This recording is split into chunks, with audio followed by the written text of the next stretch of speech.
All right. Hey, everyone. This is Duncan from the Devils in the Details podcast, and we're coming to you with a special live stream edition of the Feature 5. And for those of you who haven't read the Feature 5 before, it's kind of the content between the podcast episodes. So we're not always able to record as many podcasts as we'd like. Sometimes it's once a month, sometimes it's a bit more, sometimes a bit less. But we still have this kind of creative energy that we want to get out and we want to talk about hockey. So the Feature 5 was born. And the brief is this, that there are 5 points that can be really complex, that can be really simple, that all have to do with the future of the New Jersey Devils franchise. So it could be talking about specific players, an idea, a rumor, things like that. So 5 points just on the future of the New Jersey Devils. And from there, it can be whatever we want. So we figured we tried a live stream for this. We've never really done this before, but if it goes well, then I think we'll do it for a bit more.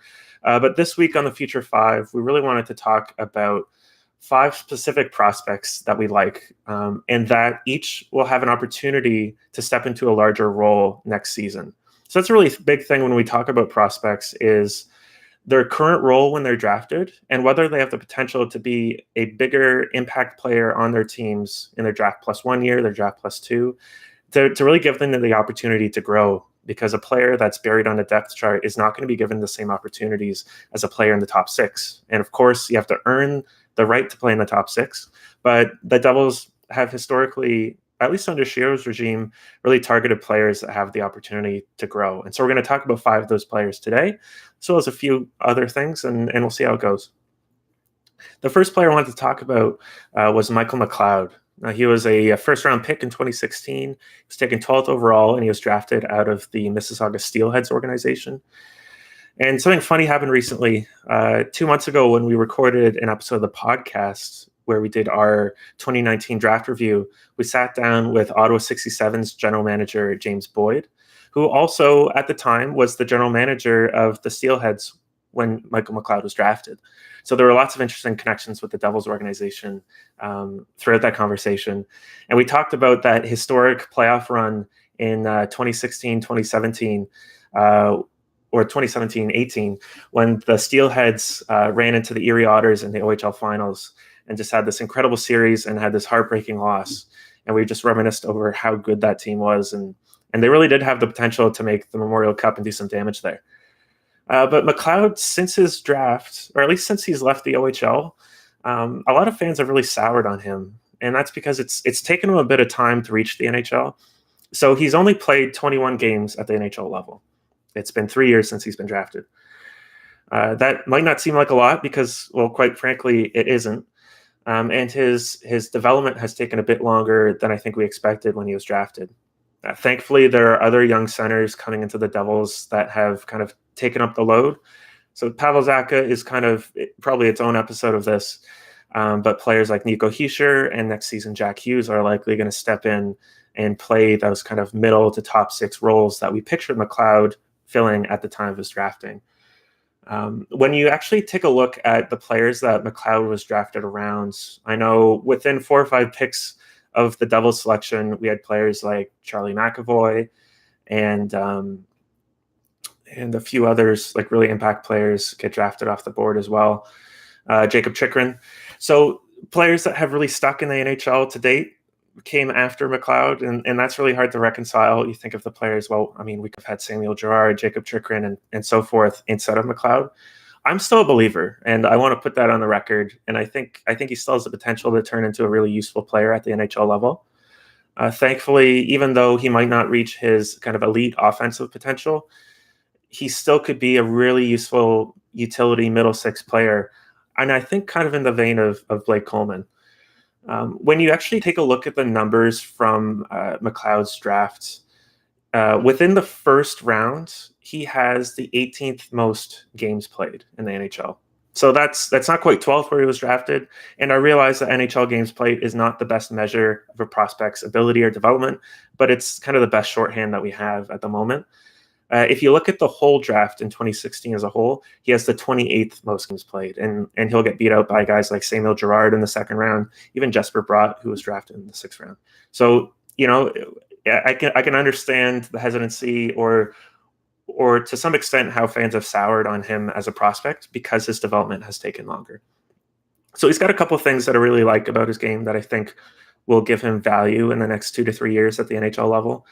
So the first thing is that he does have utility when he's not scoring. So if his offensive production is the thing that stalls or has stalled since his development in the OHL, there are other elements of his game that are very useful. One of them is faceoffs. So historically, McLeod has been just an incredible faceoff player. I think in his final year in the OHL, he won over 64% of his faceoffs, which is just ludicrous. He just dominated in the circle. Even within those 21 games he's played in the NHL, he's won over 50% of them, and that's at 20 and 21 years old, which is still pretty good. Now, faceoffs aren't everything, but there are other elements of his game as well that are also helpful. He's a really good forechecker. He's a big boy. He's like 6'2", not quite 200 pounds, but close to it. And he's really grown into using his body on the forecheck to keep people from stealing the puck, to work in the boards. And that's something that we're going to continue to see develop over time. I want to go back to that comparison with Blake Coleman. Blake Coleman has become a bit of a fire plug and a fan favorite, kind of in the mold of Adam Henrique, although he does have some differences. But he's a really tenacious player, not necessarily the most skilled, but that does a ton of work in all situations. Blake Coleman gets abused when you look at where he starts his shifts, like his zone starts, very heavily in the defensive zone. He plays the penalty kill. He's a threat on the penalty kill. I mean, he scored a number of shorthanded goals over the past 2 seasons. I think McLeod can learn a lot from Blake Coleman and become that type of player. He has a lot of room to grow until he becomes as useful of a player as Blake Coleman, but I think he can get there because he has those elements of his game. He's defensively sound. He's very fast. Although his top-end speed just tend to focus on, or his skating tends to be kind of the top-end speed and not necessarily the quick start that we find most useful in the NHL. One thing to consider is that McLeod, I don't think, is making the NHL roster next season. The top 9 is way too crowded, and I think there are other players that would be a better fit in the bottom 6 right now, especially the bottom line, players like Kevin Rooney, even Nathan Bastian, who was selected in the second round in the same year. There's a lot of options for the Devils, and I think McLeod's development would be best served by staying in Binghamton in the AHL and playing a bigger role consistently. And one thing we saw in Binghamton last year was that their roster was just devastated because of all the injuries at the NHL level. Lots of prospects that were not ready were called up, including McLeod himself. And that meant that the AHL roster really suffered. And McLeod is stereotypically a player that does a lot on his own. So he's typically good at zone entries, although at the AHL level, he's still learning. Really good on the puck, very sound defensively. But in order to really become a goal scorer and a point producer, he does need a good supporting cast, especially this early in his professional career. So having the New Jersey NHL roster stacked and pushing a lot of those prospects like Joey Anderson, Sharon Govich, Studenic, and so forth, and really bolstering that AHL squad is going to do a lot for McLeod's game. So he's going to have a big year, and him stepping up doesn't necessarily mean that he's coming into the NHL, because I don't think that's the case. But it's really about him stepping into a bigger role in the AHL for Binghamton. The second player I want to talk about is one of my favorites, Reilly Walsh. He's a right-handed defenseman. He was drafted in 2017 in the 3rd round. He was drafted 81st overall. He plays for the Harvard Crimson in the NCAA. So with Ty Smith likely making the NHL squad and the trade of Jeremy Davies, Walsh is kind of the de facto best defensive prospect in the Devils system. And that's a lot of weight to put on a player. But there's some really interesting things that have happened this season and developments in Walsh's game that make him a good candidate to step up into a really big role next season. He'll be entering his 3rd year, his junior year in Harvard. And anecdotally, apparently Ray Shero, when Walsh was drafted, went up and shook his hand and said, enjoy Harvard. It's going to be the best 3 years of your life. This is potentially his final year because if all things go as planned or as we hope, he'll have a great year, and the Devils will push to sign him at the end of the season before he goes in for a senior year. So 2 things have happened that make me very optimistic about Walsh this season. The first is pretty well known. So Adam Fox, who's also a right-handed defenseman, also dominates on the power play, very offensively gifted. was signed by the New York Rangers. The Carolina Hurricanes traded his rights to New York, and he signed there. He is not returning to Harvard. And Fox historically has kept Walsh farther down the roster in Harvard. Yeah, he got the bigger minutes on the power play. He played more minutes 5-on-5, and he was given kind of the toughest responsibilities, which meant that Walsh didn't have as much opportunity to prove himself. So Fox is gone. The only other candidate to really push Walsh off of that first pairing right D was a player named John Marino, who was drafted by Edmonton in the 6th round a couple of years ago. And the news actually came out today that Marino was signed by Pittsburgh, and there was a trade between Edmonton and Pittsburgh. So those are the two right-handed defensemen that I could really see pushing Walsh farther down the lineup, and they're both gone. They're not coming back, which means that there is a huge opportunity in front of Reilly Walsh to really dominate this year, take leadership over the defensive core for Harvard, and really step into more responsibility. So he's going to be a leader on that team, which is really exciting. Walsh is an electric player offensively. He has that kind of, killer instinct when it comes to the power play, especially really strong in his sophomore year. So last season, he was over a point a game for Harvard. He scored, or almost a point a game, 31 points in 33 games, and just really, really polished when it came to the offensive side of the game. And one player that he actually reminds me a bit of is Colby Sissons, who's another defensive prospect in the Devils system. He came out of the WHL, and in his final year in juniors was just a monster offensively, over a point of game as a defenseman in the WHL. But Sissons has had kind of a rough start to his pro career. So last season was his first playing for Binghamton, and he actually spent some substantial time in the ECHL. And he was a player that I actually tracked as part of the All About the Jersey panel that I participate in, where we grade different prospects in the AHL each quarter. And so I spent a lot of time watching Sissons, and the two have some similarities in the way that they dominate offensively. Their offense first, they're the defenseman that jumps into the play. And something that we really saw Sissons struggle with in his first professional season was the rate of play and the quickness of his decision-making. So the time he spent in the ECHL was, I think, mostly to correct that. So to get a bit more acclimated to the pro game, how quick it is, how mean everyone is, how consistent they are. As a defenseman especially, you need to be like clockwork. You need to be predictable so that you can really drive the play from the blue line. That's what Sissons struggled with, and that's kind of what I can foresee Walsh struggling with as well. So this season is going to be huge because as much of that rust as you can shake before you get to the professional game, the better. And playing first line for Harvard on a team that's losing some key players is going to be huge for him. So watch out for, he had a good offensive season last year, 31 points. Even though he's going to be stepping into a bigger role, I would watch out for his point totals to plateau a bit as he focuses on those other aspects of his game.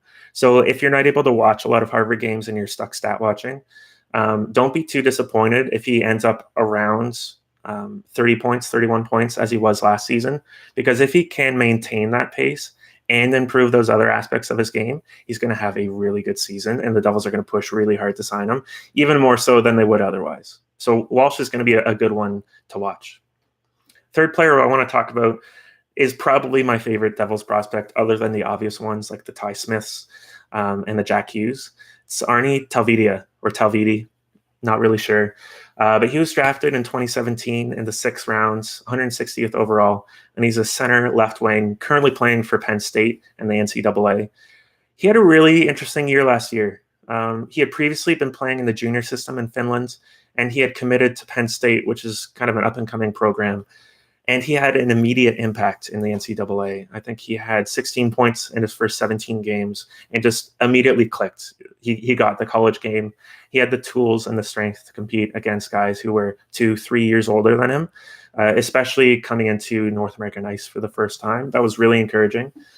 After those 17 games, he went to the World Junior Championship. He was actually the captain for the Finnish team, and they won gold, which obviously is a great thing. He was named the top 3 player on that team. He was the top scorer. He was the captain. He actually injured his ACL in the first period of the gold medal game, returned briefly for parts of the third period, and actually was involved in a key play that gave Finland their second goal. Was really involved in that game, even if he couldn't play for the last part of it. And he hasn't played a game since. So we're going to keep an eye out on that injury. But we should be really encouraged that all throughout that season, whether it was in college or internationally, Talvitie was a really good player. Like, he got it. And he's been a consistent point producer that also has the raw tools to be effective when he isn't scoring. So he's one of those players that doesn't quite have a set identity. And that's something that we talked about a bit in our feature that came out last week or the week before, profiling Nikita Popugaev, the 7th rounder from 2019 out of Sweden.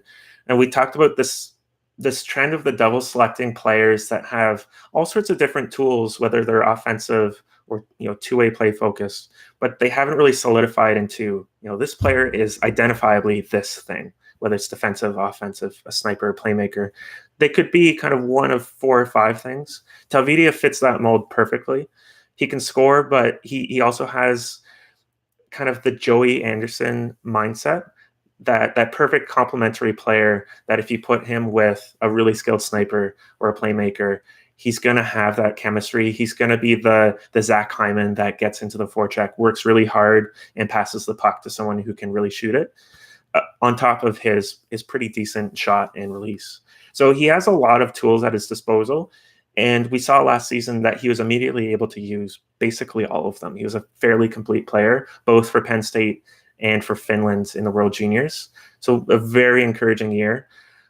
So he's actually aged out of the World Juniors. He's no longer eligible, so he won't be going for Finland this year. Last year, he ended his World Junior career on top, winning the gold, which is a huge accomplishment. So what are we going to look for him with Penn State? We're hoping that he's healthy. So one thing to watch out is that he plays the entire year or close to it, and maintains his identity as a top 6 player. Hopefully at the center position. We'll see what Penn State's lineup really looks like in a couple of weeks. But I also want to see him continue to grow those leadership chops. But watch out for him to add on to his kind of quick release and point production that he's already shown, and really establish himself as kind of similar to how Michael McLeod was in juniors, someone who can be deployed in all situations, someone who's defensively responsible, is sent out on the penalty kill. It's the sort of player that's on the ice in the final minutes. We really want to see him earn the trust of his coaches and be a consistent player, because as good of a year as he had last year, it was only half a season because of the injury. So we're really looking for consistency and then evidence of a more complete game. So Talvitie is going to be a one to watch. And I think he really does have the ceiling and the potential to be a middle 6 utility player, again, in the vein of a Blake Coleman. So someone that fans have really fallen in love with. Talvitie has the potential to be a player like that. So the next point I have here in the feature 5 is it's kind of split into 2 halves, shorter points about 2 more prospects to round up the 5. The first is Graeme Clarke, who was drafted this season in the 3rd round, 80th overall out of the Ottawa 67s. And again, he's someone whose name came up in that interview with James Boyd, the general manager of the Ottawa 67s. Stereotypically, he's been identified as a shooter, although his point production so far in juniors has been limited. He was a rookie this season, so this was his first full year playing for Ottawa. And he had a pretty good outing. You have to keep in mind that the Ottawa 67s were one of, if not the deepest teams, at least in the OHL, if not the CHL. Just incredible goal scoring and point production talent throughout the lineup. One of the best goalies in the OHL. This was a team that was designed to win this year. So he was, because of that, buried farther down the lineup. Ottawa is going to be losing a few really key players this year. And they're losing a few of their 1998 players because they're aging out of the OHL. One of them would be Ty Felleber, who scored 59 goals, 50 assists this season. Center Sasha Chmelevski scored 35 goals, 40 assists this season. He's probably going to be making the San Jose Sharks. There's a lot of point production that is leaving that team next season. And Clarke was identified as one of those players that has the opportunity to really step in. Because when you lose a 59 goal scorer, a 35 goal scorer, and some other more defensive-minded players, you need someone to step up, and Clarke is going to be one of those players. So he has a huge opportunity ahead of him. And the fact that Boyd, the general manager, mentioned him by name, I think is really cool, because it shows that although those higher responsibilities and top 6 minutes need to be earned, he's the kind of player that's going to be given the chance to do so. I think it's going to be really cool to watch him grow. The last player I want to talk about is Nikita Popugaev. He's drafted in 2017 in the 4th round, 98th overall. He plays both the left and the right side. Probably the most perplexing player in the Devils system right now. Besides the fact that, his play style is unlike anything I think I've ever seen in a prospect before, in terms of the mix of his size and his kind of roving nature. He's a bit lanky. He's a shooter, but he doesn't always shoot first. He's a power forward, but the way he plays is very confusing. He hasn't had a consistent year since 2015, 2016. In his draft year, he was traded from the Moose Jaw Warriors to Prince George in the WHL. He then left to play for Moscow in the KHL. And then last year, he came over partway through the season to join Binghamton in the AHL. So it's been really hard to get a good grasp on where he is in his development. And to be honest, his development has probably stalled as a result of his moving from the WHL to KHL to AHL and never really acclimating to one specific team or system or even level of play. So if you weren't able to watch a lot of Binghamton games, and again, you were stuck kind of stat watching, Popugaev is probably a really disappointing prospect because he hasn't produced really at all consistently in any of those 3 levels, in the W, in the KHL, or for Binghamton.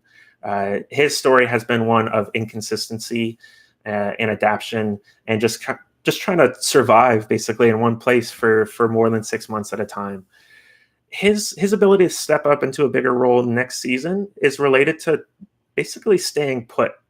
And again, I want to talk about the importance of how a stacked New Jersey roster and the fact that there are probably 5, 6, 7 players competing for like 2 spots on the team is a really good thing for Binghamton and a really good thing for all of the prospects that you're going to see in Binghamton next year, whether it's McLeod or Popugaev, as we're discussing, Studenic, Sharangovich, and so forth.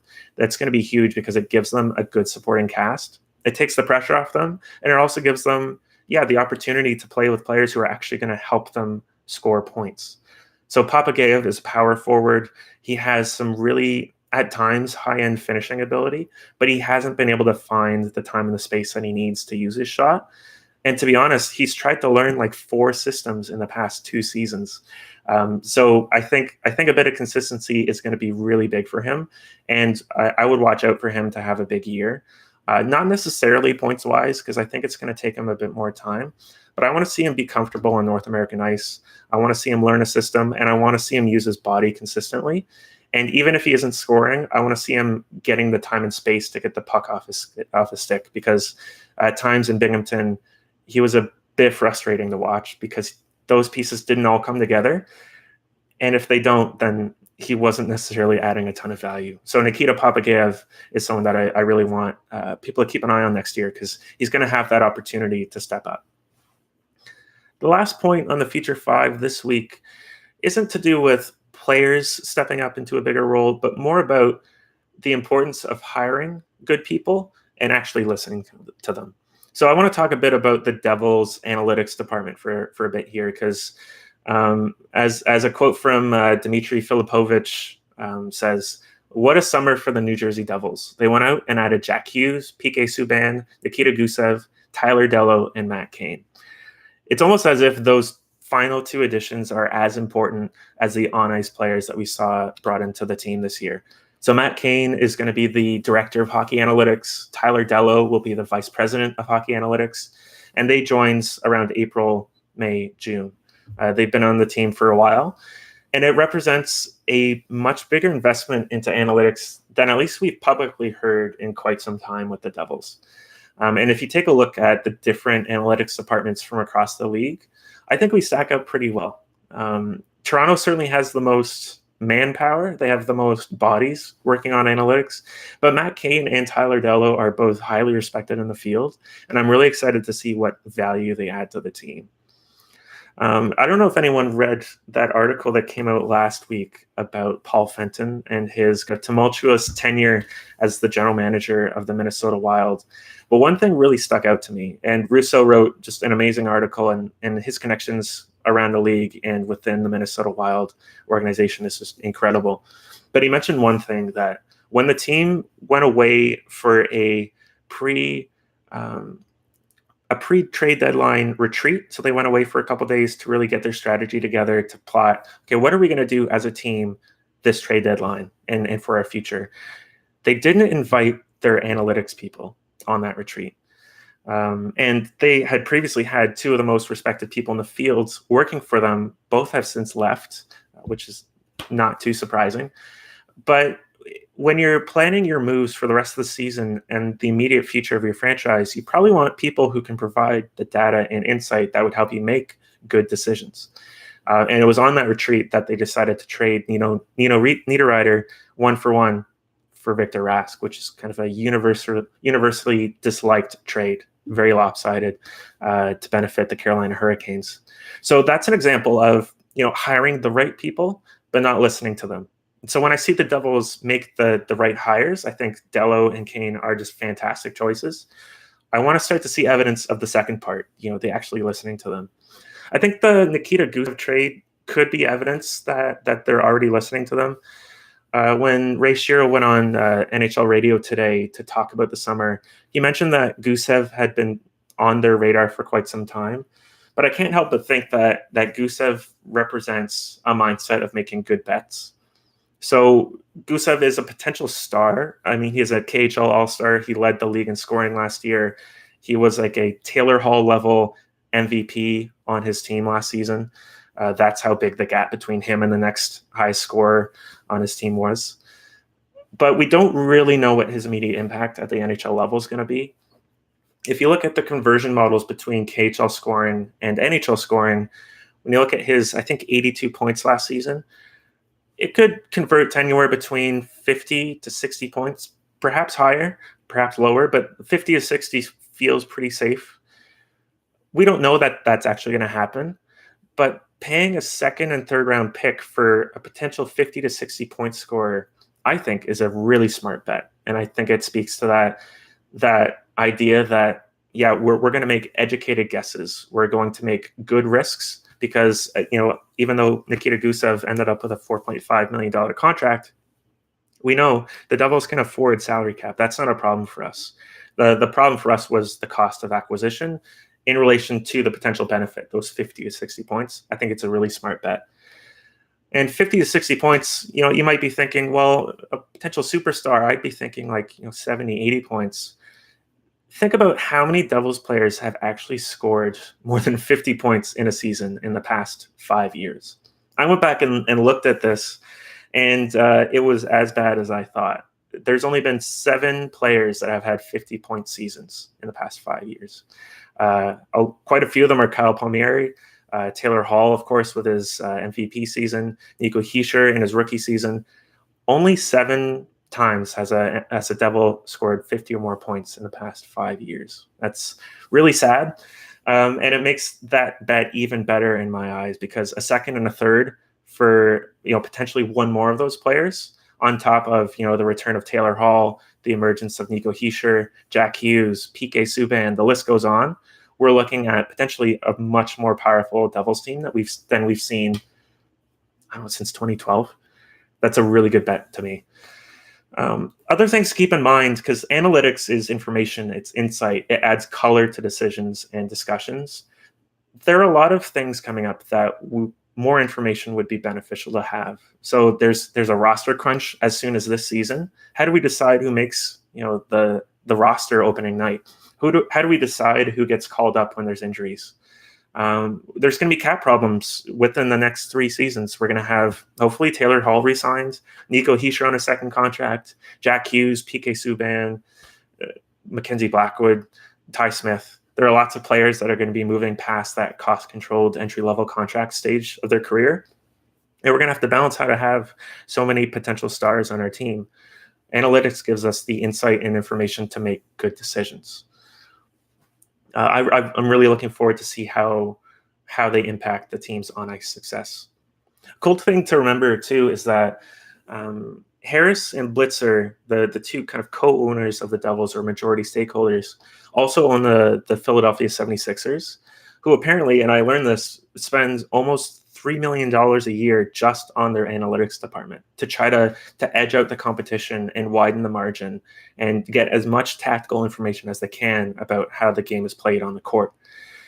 And the important thing about not only hiring the right people, but listening to them is that buy-in has to start at the top and work its way down.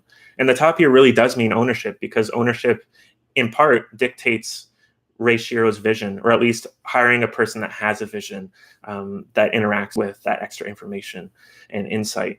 So I'm really encouraged that, the success that the 76ers have had recently and their clear investment in the field is going to translate to the New Jersey Devils. I mean, when Tyler Dellow was hired, I think in April, one of the things he mentioned to ESPN as they interviewed him was that the Devils actually took him to the 76ers to see their department, to see all the tech they use, to see how integrated they are into the organization's wider vision and day-to-day operation. And that's part of what convinced him to choose the Devils over the X amount of other teams that were trying to court him. That's really encouraging to me, because there are all sorts of interesting kind of challenges coming up and different additions to the field that we can foresee. And it's going to be really important to make sure that the organization, and Shiro in particular, also Coach Hines, they need to have that information and respect it and to be able to use it in a practical way. One last thing I want to talk about in relation to analytics, and we haven't heard a lot of specific information about this, but last season it came out that player tracking systems are going to be implemented, I think as soon as this season in the NHL. So that's kind of real-time tracking of players, their position on the ice, their skating speed, the speed of shots, the position of players when a shot occurs, and so forth. Just really granular information about how the game is played second by second in real time. This information is a bit different than the current kind of analytics that we know of that teams currently conduct, because it would be painstaking to recreate this information by hand. So player tracking is going to be a huge thing and a huge area of investment. And the potential insights that could be gathered by that would be huge, because you could start to model what the most effective power play movements would be in real time to see, comparable, 10 or 20 second plays where one ended up in a high danger chance and one didn't. You can start to see exactly what player movements, what speed is required to trigger that on ice success, that event that you really want. If the Devils are as committed from ownership to the general manager to analytics as I think we are, I expect the Devils will be at the forefront of the player tracking movement. We don't really have that much publicly available information to really know what that's going to look like. I'm not even convinced that it's actually happening this season, because I tried to dig here. I didn't really see a ton of evidence of whether or not it's actually being implemented. I know there were some concerns about how to exactly pack the truck or track the puck specifically, but we'll see. But I am confident that because of everything else we've seen through Harris and Blitzer, the hire of Kane and Dellow, and the 76ers, who are also owned by Blitzer and their group, I'm excited to see how they use that information. So I think that final point is going to prove to be pretty important, because in a league with so much parity, information and insight about what's actually happening on the ice can only be a good thing, as long as it's used and it's not divisive within the organization. And from what we've seen from the front office so far, it seems pretty unified. So I think those two hires are going to kind of, on a low-key level, going to be more important than people realize, especially with the introduction of player tracking. So that's the Future Five for this week. Really excited to watch both, McLeod, Reilly Walsh, Aarne Talvitie, Graeme Clarke, and Nikita Popugaev this next season as they kind of step into their larger roles, earn more responsibility, and be a bit more consistent this season. And we'll start to see if any of this player tracking stuff really does come out. At this point, it's August. I'm pretty skeptical because we haven't heard a word about it. But that kind of much bigger investment than we've typically seen in analytics, I think, is going to reap some really big rewards, because hockey is a game of margins, right? Any team on any given night maybe the Senators and Wild aside, can beat any other team, and we've seen that consistently. It's about those margins and marginal increases in tactics and efficiency and player development and roster construction can reap some really good rewards over the course of an 82 game season. I'm just excited. I know I tend to be kind of an optimist when it comes to this organization, but I think this is going to be a huge year for us, and I'm excited to see how our prospects develop. So thank you for joining me. If you made it to the live stream, really excited to see what happens. Ian and I are planning on getting out another podcast before September arrives. We'll see kind of when that happens once our schedules open up. Other than that, as always, if you have questions for us, we're always on Twitter, the Devils subreddit, the Devils Discord. Just look forward to chatting with you. Thanks, everyone.